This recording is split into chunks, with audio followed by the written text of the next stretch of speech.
네, 정말 찬양처럼 한라에서 백두까지 우리나라가 성령으로 충만한 나라가 되기를 간절히 소망합니다. 귀한 찬양 감사드립니다. 2009년에 세상을 떠나신 분인데요. 미국의 유명한 뉴욕의 메트로폴리탄 미술박물관 관장이었던 토마스 호빙이라는 분이 있습니다.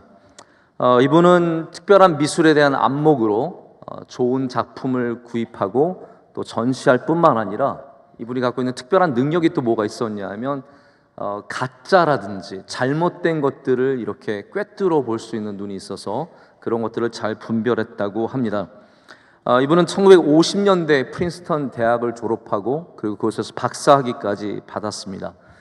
우리 박사학위 받으면 다 공부 처음부터 잘했나 싶지만 아마 이분은 처음에 대학교에서 굉장히 힘들었나 봅니다. 거의 낙제할 수준이 되어서 이분이 점수를 관리하기 위해서 조금 쉬운 과목이라고 생각했던 조각 수업을 처음 듣게 되었다고 합니다. 처음 수업에 나오신 교수님께서 첫 시간에 한 작품을 가져다 놓고 학생들에게 질문을 했습니다. 너희들은 이 작품을 어떻게 생각하느냐라고 질문했을 때 학생들이 교수님 마음에 들게 여러 가지 평론을 했습니다. 어떤 학생은 손을 들더니 제가 보니까 조화의 상징인 것 같습니다. Symbol of harmony. 멋지게 표현을 하고 어떤 학생은 손을 들더니 자유와 억압을 분출을 상징하는 것 같습니다 라고 굉장히 이념적인 이야기를 하기도 했습니다. 교수님이 그 작품을 계속해서 학생들에게 물어봅니다. 마침 호빙의 차례가 되었습니다. 토마스 호빙은 낙제의 위기를 맞은 학생이었기 때문에 그 수업을 점수를 잘 받기 위해서 택했을 뿐입니다. 그는 미술을 잘 모르는 사람이었습니다. 하지만 뭔가 그래도 이 사람이 발견한 게 있어서 이렇게 얘기를 했습니다. 제가 보기에는 너무 매끄럽게 생긴 것이 예술 작품이라기보다는 기계처럼 보입니다 라고 얘기를 했습니다. 그랬더니 그 교수님이 감탄을 하면서 이렇게 얘기를 하는 겁니다. 자네는 사물을 정말 잘 판단하는 눈을 가졌다. 칭찬을 해주면서 이렇게 얘기합니다. 내가 오늘 이 예술 작품 시간이지만 오히려 조각품을 가져온 것이 아니라 병원에서 내가 기계를 하나 가져와서 보여주면서 물어본 거라고 이렇게 얘기를 했습니다. 이 호빙이라는 사람은 자신이 갖고 있는 새로운 내가 이쪽에 굉장히 실력이 있을 수 있겠구나, 내가 잘할 수 있겠구나라는 그런 생각을 갖게 되면서 전공을 바꾸게 되고 마침내 미국에서 가장 잘 알려진 미술 평론가가 되기까지 이르렀다고 합니다. 이분 토마스 호빙은 물론 나중에 여러 면으로 잘 알려지고 책도 많이 썼지만 미술가로서 알려진 것만큼 심리학에서도 호빙에 대한 이야기가 아직까지 남아 있습니다. 오늘 제가 얘기 드린 이 이야기는 호빙 효과, 호빙 이펙트라고 해서 누군가 자신을 알아봐주는 좋은 사람을 만났을 때 얼마만큼 교육의 새로운 전개가 일어나는지를 보여주는 중요한 예가 되고 있습니다. 여러분 그렇습니다. 누군가가 나를 좋게 여겨줄 때, 내가 하는 말을 귀하게 여겨줄 때 우리는 왠지 모르는 새로운 소망을 갖게 되기도 하고 힘을 얻게 되기도 하는 것 같습니다. 누군가가 나를 귀해주는 그러한 은혜를 얻는 것 얼마나 참 감사한 일입니까? 사실 우리는 때로 어리석은 대답을 하기도 합니다. 그리고 의롭기보다는 악한 면들도 우리 가운데 있습니다. 그리스도인으로서 아름답게 살아야 하지만 남들에게 보여주지 못하는 추한 모습이 있을 수도 있습니다. 그런데 하나님이 우리에게 주시는 은혜가 무엇입니까? 우리를 좋게 여겨주신다라는 것입니다. 우리의 죄가 있음에도 불구하고 아름답지 못한 부분이 있음에도 불구하고 하나님은 우리를 좋다라고 말씀을 하십니다. 그렇게 여겨주심에 우리는 은혜를 누리고 있다는 것이죠. 여겨주심 때문에 우리는 오늘의 상태로 심판받지 않고 오늘 바로 이 상태에서 우리가 심판을 받는다면 여러분 얼마나 자신 있게 주님 앞에 나갈 수 있겠습니까? 그러나 오늘 우리는 여기서 여겨주심의 은혜를 통해서 지금 심판을 받을지라도 저주받고 끝나는 것이 아니라 우리는 반드시 하나님의 은혜로 새롭게 되는 존재가 될 줄로 믿습니다. 이번에 단기 선교를 준비하면서 저희 브라질에 가게 되는 팀 저희가 단톡방을 하나 만들었는데 선교사님께서 저에게 의미심장한 글을 어저께 밤에 남겨주셨어요. 저에게 그곳의 상황을 몇 가지 설명해 주신 다음에 오기 전에 다 이걸 하라는 거예요. 자신도 자기 속해 있는 위클리프 선교회에 이것을 내놓으라고 하면서 저희에게 유서를 쓰라고. 제가 준비를 열심히 하고 있다가 이걸 가야 되나 말아야 되나 다시 생각하게 하는, 유서를 써서 다 남기고 오라고 저에게 얘기를 해주셨습니다.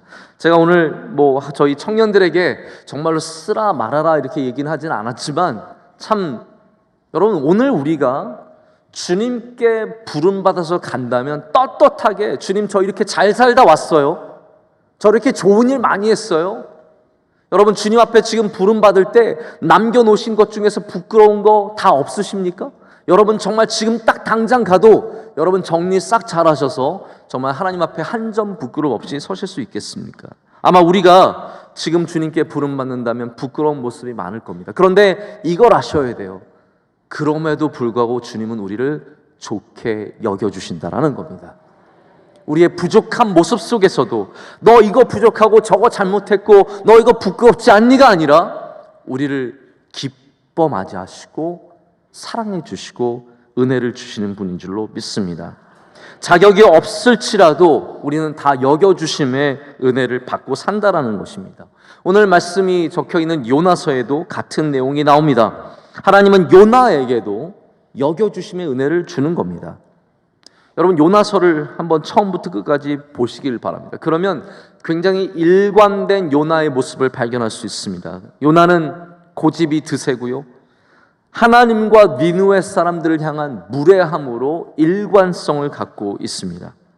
우리가 보기에 우리가 알고 있는 선지자와는 사뭇 다른 모습으로 요나가 등장한다는 말입니다.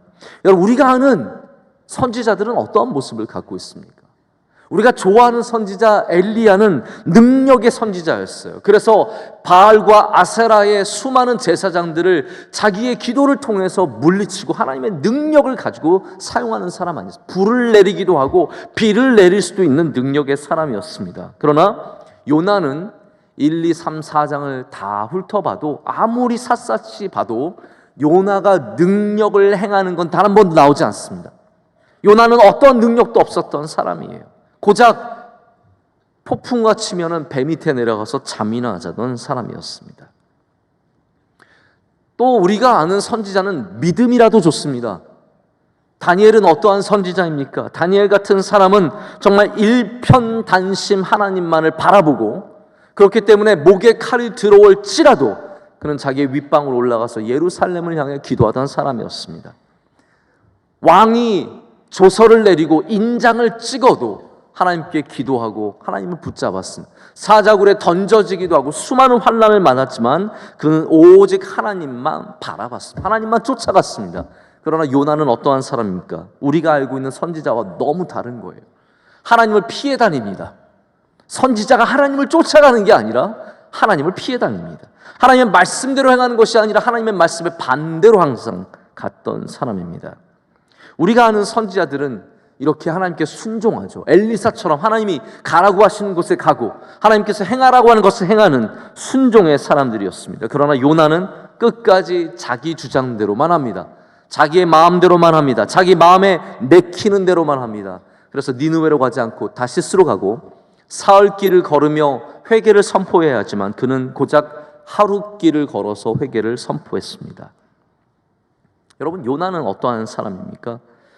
요나는 불순종하고 능력도 없고 하나님 말씀 따르지도 않고 성격만 고약한 선지자였습니다. 저는 굉장히 불쾌한 게 요나랑 저의 이름이 비슷해서 싫습니다. 낮자 돌림을 갖고 있습니다. 요나는 모든 선지자들 중에서 가장 능력 없고 가장 하나님 말씀 따르지 않고 가장 볼품없는 성격 못된 선지자입니다. 근데 그럼에도 불구하고 오늘 말씀의 끝을 보십시오. 하나님은 여전히 요나를 주님의 종으로 세워주십니다. 여러분 우리가 굉장히 잘하고 우리가 훌륭하고 능력을 가져야만 하나님의 종이 되는 것은 아닙니다. 때로는 우리가 남들 보기에 너무 부끄럽고 아무 능력도 없고 하나님 말씀을 순종하지도 않지만 하나님이 우리를 사랑하시는 것을 우리는 알아야 합니다. 우리를 버리지 아니하시고 우리를 좋게 여겨주시고 심지어는 주님의 종이라고 불러주시는 그 여겨주심을 우리는 반드시 알아야 합니다. 요나는 그래서 요나서는요, 니느웨에 대한 말씀만이 아닙니다. 이 시대에 우리는 요나와 비슷한 모습을 다 갖고 있습니다. 우리는 하나님을 피해 다닙니다. 하나님의 말씀이 있으면 그것을 순종하지 않습니다. 그래서 우리는 불충하고 던져지고 망신당하고 수많은 환난과 고난을 겪지요. 여전히 하나님을 순종하지 않습니다. 근데 우리를 향하신 하나님의 말씀이 무엇입니까? 네가 나를 순종하지 않기 때문에, 네가 나의 말씀을 따르지 않았기 때문에 너를 버리고 너를 죽인다가 아니라, 그럼에도 불구하고 우리를 살리시고 우리를 사용하시고 우리에게 복 주시기를 원하시는 하나님의 말씀이 여기 있는 줄로 믿습니다. 하나님은 우리를 좋게 여겨주시는 거죠. 좋게 여긴다, 이 여긴다는 사전적인 의미는 두 가지의 뜻을 갖고 있다고 합니다. 첫 번째로는 마음속으로 그러하다, 인정하거나 생각한다라는 뜻이고요. 두 번째로는 주의 깊게 생각하다라는 그런 뜻입니다. 이게 사전적인 의미라면 저는 성경적인 의미는 하나 더 있다고 생각을 합니다. 성경에 의외로 여긴다는 단어가 굉장히 많이 나옵니다. 구약에도 하나님께서 긍휼히 여기신다, 불쌍히 여기신다라는 말씀이 굉장히 많이 나옵니다. 신약에 가도 예수님께서 불쌍히 여기시고 의롭게 여기신다는 말씀이 참 많이 나옵니다. 제가 여기신다는 말씀을 많이 살펴보고 묵상하는 가운데 제 마음에 주신 감동은 이건 것 같아요. 성경에 여긴다는 뜻은 그렇지 않은 것을 그렇다고 생각해 주시는 것입니다. 그렇지 않은 것을 그렇다고 생각해 주시는 것입니다. 그래서 성경에는 여러 가지 여겨주심의 은혜가 나옵니다. 불쌍히 여겨주심, 의롭게 여겨주심, 충성되이 여겨주심, 귀하게 여겨주심. 여러분, 이런 은혜가 우리 가운데 충만하기를 원합니다.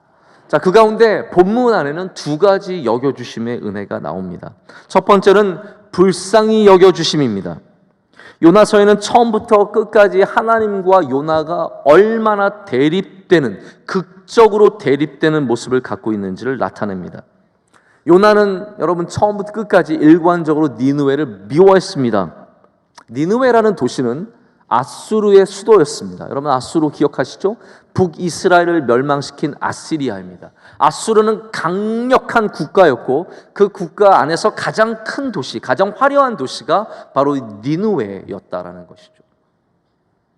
니느웨는 번성했습니다.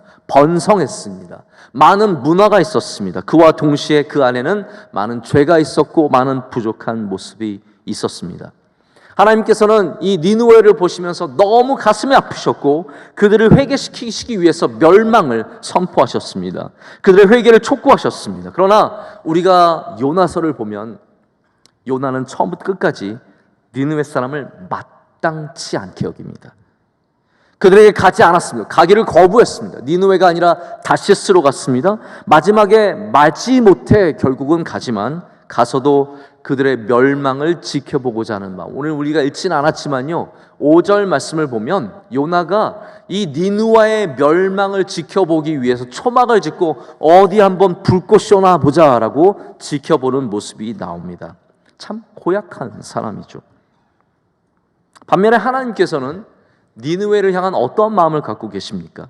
오늘 여기 박넝쿨의 이야기가 나오는데 요나에게 박넝쿨을 보내주셔서 그 박넝쿨 하루 동안 그 발인 박넝쿨이 그 다음날 죽자마자 요나가 수많은 불평을 할 때 이렇게 말씀하십니다. 박넝쿨이 너에게 귀하냐? 나에게는 이 12만 명의 좌우를 분간하지 못한 사람이 참으로 귀하다 라고 말씀을 해주십니다. 여러분 여기 요나와 하나님의 차이가 느껴지십니까? 요나는 니느웨 사람을 요만큼도 불쌍히 여기지 않았습니다. 왜냐하면 죄 지었으니까요. 왜냐하면 잔악하니까요. 왜냐하면 잘못하니까요. 너희들은 죽어서 마땅하다라는 거예요. 그러나 하나님의 마음은 어떻습니까? 죄 짓고 잔악하고 잘못해도 불쌍히 여겨주시는 겁니다. 불쌍히 여겨주시는 겁니다. 그렇습니다. 하나님은 불쌍히 여겨주시는 분이세요. 니느웨는 불쌍히 여김을 받을 만한 도시가 아닙니다. 자격이 없습니다. 그렇지 않습니다. 그렇지 않지만 그렇게 여겨주시는 것이 불쌍히 여겨주시는 일입니다. 죄가 많지만 그들을 귀하다라고 말씀하십니다. 마땅히 죽어야 하지만 살기를 원하십니다. 이것이 하나님의 불쌍히 여겨주시는 은혜인 줄로 믿습니다. 만약에 하나님께서 우리를 불쌍히 여기지 않으신다면, 우리의 죄를 보시고 우리의 죄과대로 그대로 갚아주신다면, 여러분, 우리 중에 하나님 앞에 살아날 사람이 누가 있겠습니까? 우린 다 니느웨처럼 멸망할 수밖에 없습니다. 그러나 하나님께서 우리에게 주시는 우리를 불쌍히 여겨주시는 거예요. 우리가 잘못하고 때로는 거짓말하고 남을 미워하고 수많은 악한 일들을 행해도 하나님은 우리를 불쌍히 여겨주시는 겁니다. 그래서 우리가 하나님 앞에 나아갈 때는요, 어떻게 기도해야 되냐면, 하나님 우리를 불쌍히 여겨주소서라고 기도해야 된다는 겁니다. 예수님께 은혜를 받은 사람들을 보십시오. 공통적으로 예수님께 나아가서 한 말이 있어요. 다윗의 자손 예수여, 우리를 불쌍히 여기소서예요. 가나안 여인, 이 여인은 자격이 없어요. 왜냐하면 이방 여인이니까. 이방 여인인데 자격이 없는데 예수님 앞에 나가서, 저는 가나안 여인이지만 내게 귀신 들린 딸이 있습니다. 저를 불쌍히 여겨주세요 라고 말합니다. 여기 두 맹인이 있습니다. 여러분, 옛날 사람들 우리 말씀 보시면 알잖아요. 맹인이 왜 됐습니까? 제자들 그거 갖고 싸웠거든요. 왜 맹인이 되었을까? 그의 부모가 잘못했을까? 아니면 저 사람이 잘못했을까? 사람들은 병을 죄의 결과로 봤습니다. 두 맹인이 예수님께 나아갔을 때, 다윗의 자손 예수여, 우리를 불쌍히 여기소서라고 간절히 외칩니다. 예수님은 그들의 죄를 묻지 않았습니다. 너는 거짓말해서 눈이 먼 거야 말씀하지 않으셨습니다. 너는 남에게 사기를 쳤기 때문에 귀신 든 거야 라고 말씀하지 않으셨습니다. 그들을 불쌍히 여기셨습니다. 오늘도 여러분께서 정말로 주님 앞에 나가서 나를 불쌍히 여겨달라라고 기도하시면, 주님이 여러분의 너는 이게 부족하고 이거 잘못했고 이렇기 때문에 너는 안 돼라고 말씀하지 않으십니다.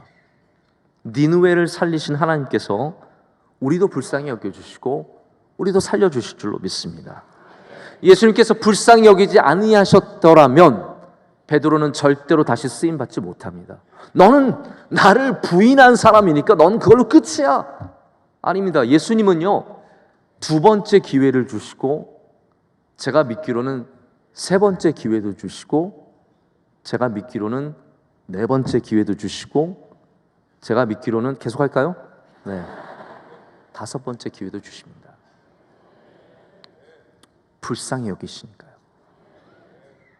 그게 우리의 소망입니다.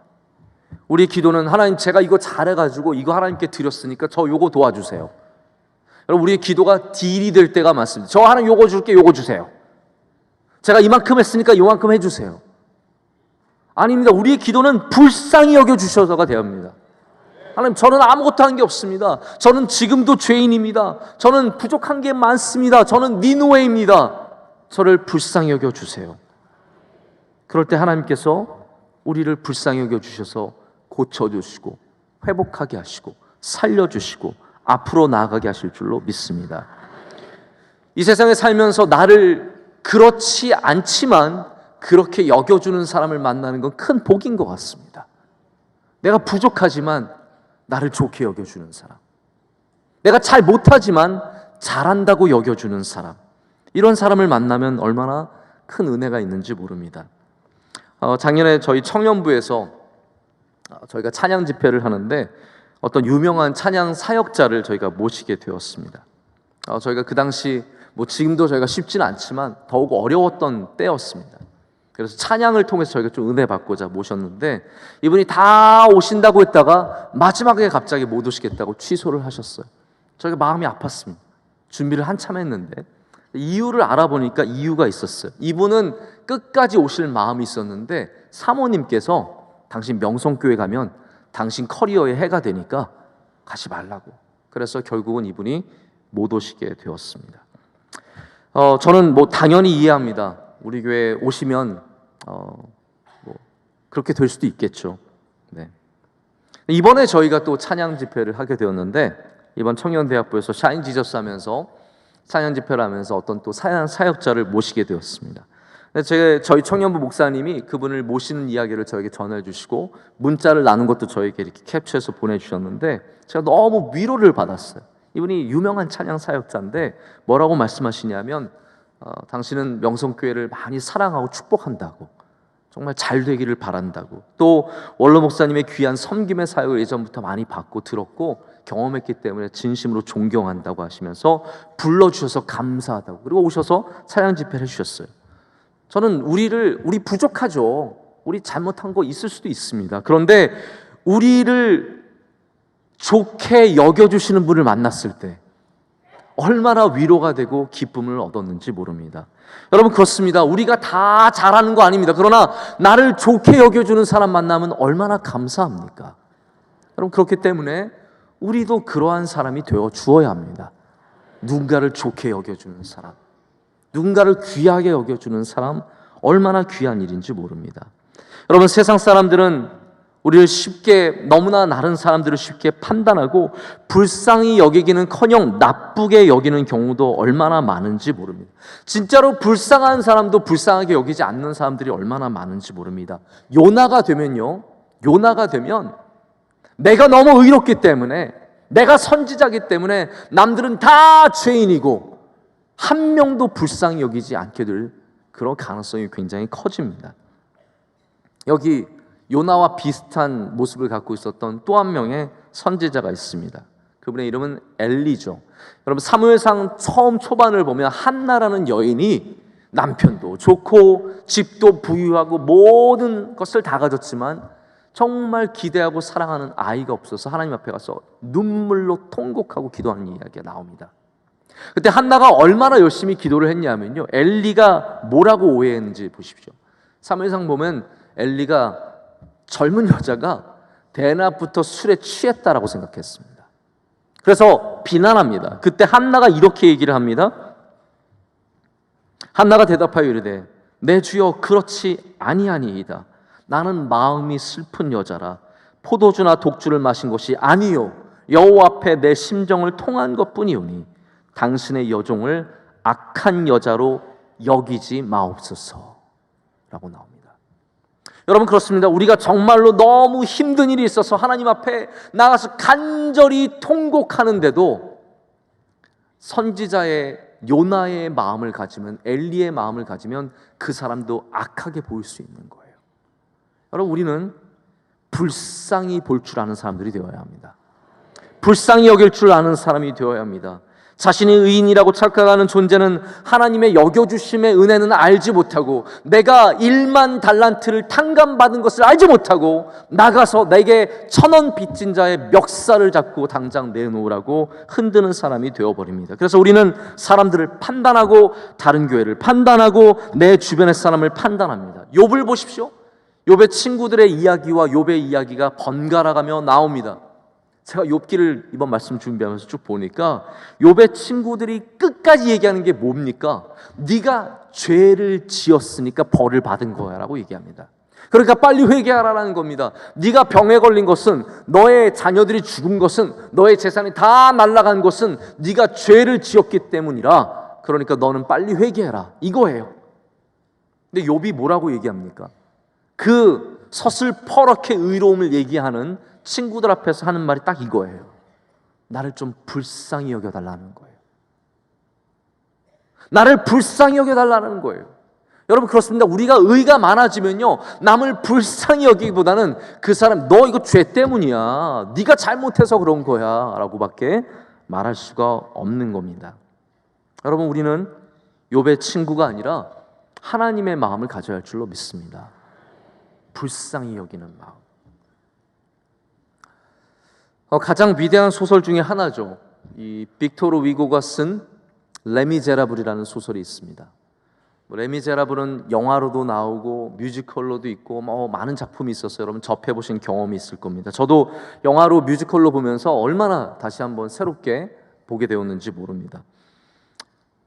이 장발장이라는 사람은요, 사실은 불쌍한 사람이에요. 왜냐하면 자기 조카들이 너무 먹을 게 없어서 굶주리고 있기 때문에 조카들을 위해서 가서 빵을 훔치다 걸렸어요. 그래서 19년형을 받습니다. 빵을 훔치다 걸렸는데 19년을 감옥에 사는 거예요. 그런데 이러한 장발장을 끝까지 나쁘게 보는 사람이 있어요. 누굽니까? 바로 경관인 자베르라고 하는 경관이에요. 내가 너를 잡으리라, 가서 너를 죽이리라, 끝까지 너를 잡으리라. 자벨은 끝까지 노래하면서 와서 장발장을 쫓아다닙니다. 장발장이 개과천선해서 좋은 사람이 되어서 나중에 시장이 되어도 와서 너 장발장이지, 너는 나쁜 놈이야 라고 얘기합니다. 그러나 장발장이 심지어는 범죄를 저지르죠. 도망간 그 신부의 교회에서 수많은 은기구들과 이 귀한 것들을 갖고 범죄를 저지를 때, 범죄를 저지른 장발장에게 이 미리엘이라고 하는 신부가 와서 그를 불쌍히 여겨주십니다. 여러분, 이 차이를 느끼십니까? 아무리 선하게 살려고 해도 나를 악하다 쫓아오는 사람이 있는가 반면에 내가 죄를 지어도 나를 불쌍히 여겨주는 사람이 있다라는 거예요. 하나님은 우리를 불쌍히 여겨주시는 분이십니다. 그렇기 때문에 우리도 잘하고 있는 사람 가서 너는 죄인이다, 너는 악하다, 자꾸 악하게 여길 것이 아니라 불쌍히 여겨주는 사람들 되어야 할 줄로 믿습니다. 두 번째, 하나님은 우리를 존귀하게 여겨주십니다. 할렐루야. 우리를 존귀하게 여겨주십니다. 요나는 니느웨를 경멸하고 증오했습니다. 니느웨의 멸망을 볼 준비가 되어 있습니다. 5절 말씀을 한번 보시길 바랍니다.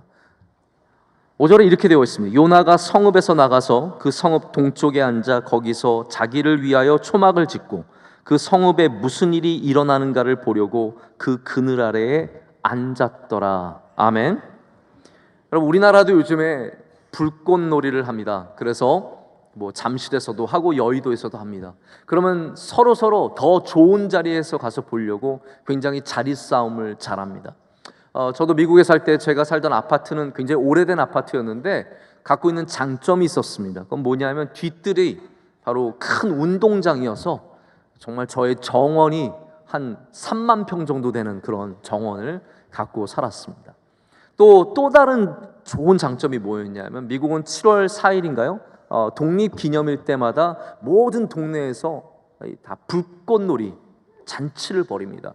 근데 저희 동네 불꽃놀이를 어디서 했냐면 저희 뒷마당에서 했어요. 그래서 많은 사람들이 그날이 되면 서로 일찍 와가지고 자리를 잡고 막 서로 먼저 좋은 자리에 앉으려고 노력할 때 저희는 창문만 열면 됩니다. 그러면 좋은 광경을 다 볼 수 있었습니다. 여러분, 오늘 요나가 동쪽에 올라가서 텐트를 치는 모습을 보십시오. 돗자리를 까는 모습을 보십시오. 이것이 정말로 하나님께서 멸망하실 도시를 보는 사람의 자세입니까? 아니면 내가 경멸하는 자들이 죽는 불꽃놀이를 보는 사람의 자세입니까? 제가 말씀을 볼 때는 요나는 지금 불꽃쇼 보기 위해 거기 앉아 있는 겁니다.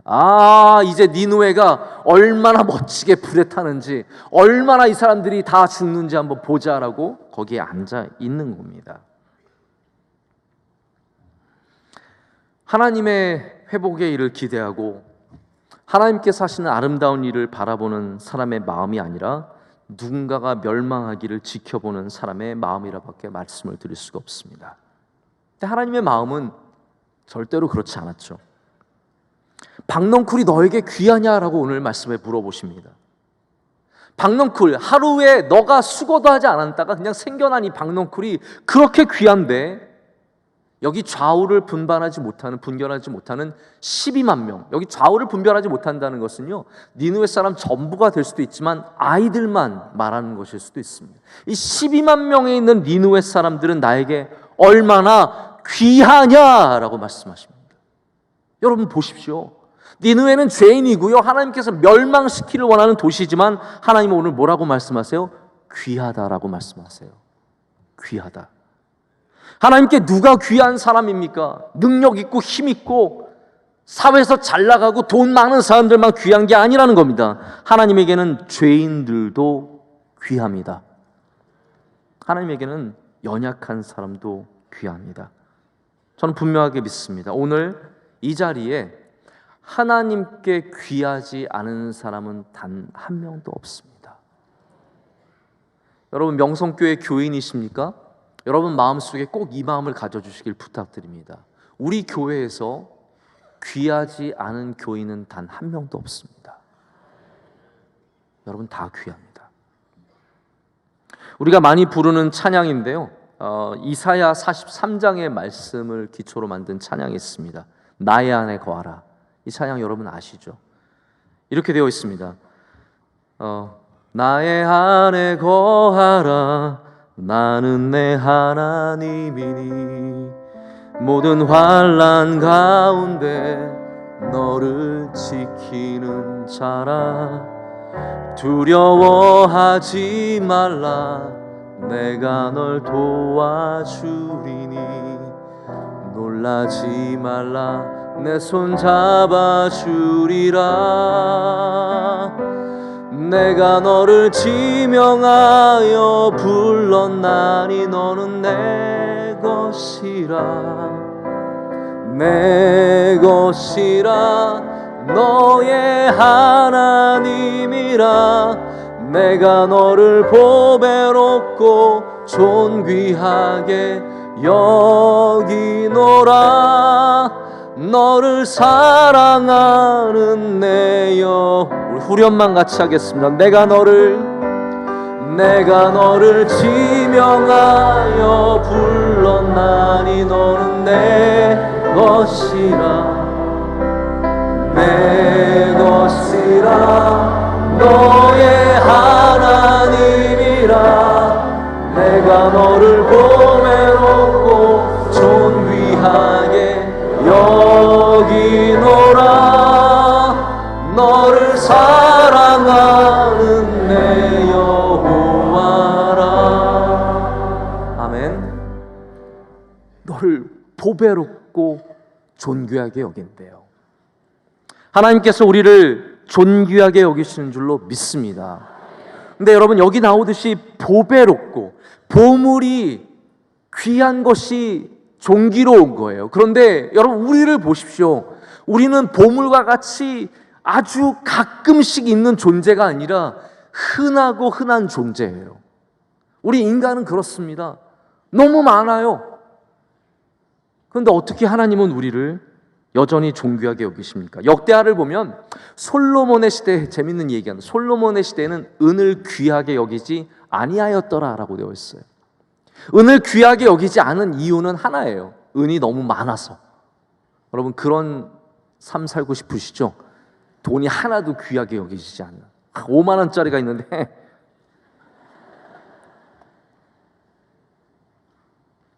어쩌면 우리는 너무 흔한 존재여서 보배로운 존재가 되기 쉽지 않을 것 같습니다. 이번에 저희가 브라질 아마존에 가는 걸 준비하면서 저희 많은 분들이 여러 가지를 도와주시는데, 저 여선교회에서 제가 간다고 김치랑 깻잎, 라면 이런 걸 막 싸주셨어요. 가서 저는 악어에다가 김치 발라 먹으려고요. 그냥 악어 고기 김치 발라 먹고 원숭이 팔에 고추장 발라가지고 뜯어 먹어보려고요. 제가 말만 이렇게 하고 절대로 안 할 겁니다. 어쨌든 방에 들어가서 햇밥만 이렇게 먹고 있을지 모르겠습니다. 여러분 한국에는 김치가 너무 많습니다. 흔합니다. 김치를 귀하게 여기지 않습니다. 그러나 저는 분명하게 아마존에 가는 순간 김치는 금치가 되는 겁니다. 너무너무 귀한 게 되는 거죠. 너무너무 소중한 게 되는 겁니다. 아껴서 먹게 될 것입니다. 왜냐하면 흔하지 않기 때문입니다. 여러분 그렇습니다. 흔한 거는 귀하지 않아요. 흔하지 않아야, 보석 같아야 존귀한 존재가 됩니다. 여러분 그런데 왜 하나님은 우리를 존귀하게 여기십니까? 예수님께서 이렇게 말씀해 주십니다.